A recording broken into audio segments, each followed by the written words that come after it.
Hey there, Thoughtful Husband here. Here to talk to you about a really fun topic, infidelity.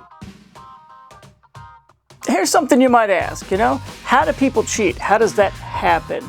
What's the story that we can tell ourselves about why it happens? How could it happen to you? Now, I'm somebody who believes that really, I think anybody's capable of infidelity, adultery, cheating, whatever you want to call it. I think everybody's capable of it. Most people don't do it, but everybody's capable of it. Why? Because everybody I've talked to, it's not like they were trying to do it. Actually, most people enter marriages with the right intentions. The intention to never cheat, to stay faithful, but things happen, and things happen gradually. Sometimes we even lie to ourselves. And this is my attempt at trying to figure this out. Right, because I know you and I, if we end up doing that, it's not because we went from zero to cheating. It wasn't all the way over here. There's steps to this.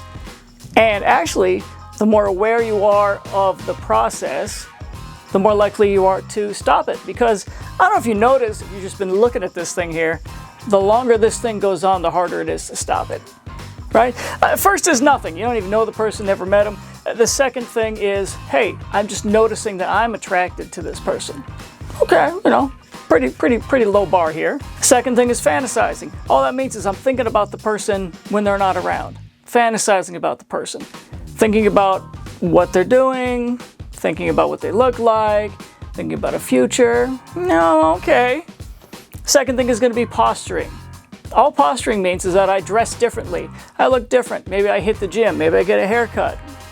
Why? To impress the person, to attract the person, to look more appealing. Second thing is I notice a mutual, Fourth thing, I notice a mutual attraction.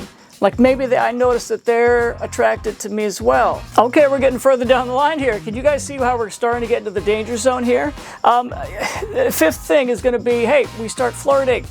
We start, usually casual banter, exchanging of memes, little text messages, little nothings, nothing too obvious, right? But still, possibly problematic, right? Sixth thing, there's the physical touch barrier. This can be subtle. This can be a hand on the shoulder, hand on the knee. This could be a hug or an extra handshake. It doesn't have to be anything overtly sexual. It can be just breaching the physical touch barrier can automatically change everything about the relationship in an instant. The next thing is going to be meeting privately.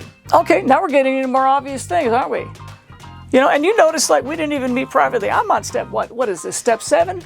And now we're meeting privately? All of these things had to happen before I started meeting with the person privately. And by the time I'm doing this, I've already started betraying my partner, haven't I? Maybe even back here in my heart, I've started betraying him. But here, now there's some evidence, right? And then, of course, what's next? Kissing, touching, hand-holding, and then, of course, the full-on infidelity. Right, well, let me ask you, where are you comfortable your partner stopping in this process? Good question. And then the second question is, and you know yourself, maybe you've been through something like this before, where'd you stop yourself and where did you wish you would have stopped yourself? I'll say this, for my own boundary setting, I gotta stop right here. Because I know it's not even healthy for me to be thinking about somebody. Why? Anytime you fantasize about something or someone that isn't yours or can't be yours, you're already creating dissatisfaction. Why would you do that to yourself? Right? So I'm stopping right here. Right? And mind you, the more aware of this you are and the more aware of this yourself, the more stronger your boundaries can be.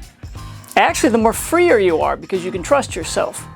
And actually, when you can trust yourself and you have good boundaries, your partner's going to trust you too. There isn't going to be all this going through the phone and going through the emails and where were you lately and who wants to live like that? Who wants a relationship like that? So know yourself and know your boundaries so this never happens, all right? Love you guys. Take care.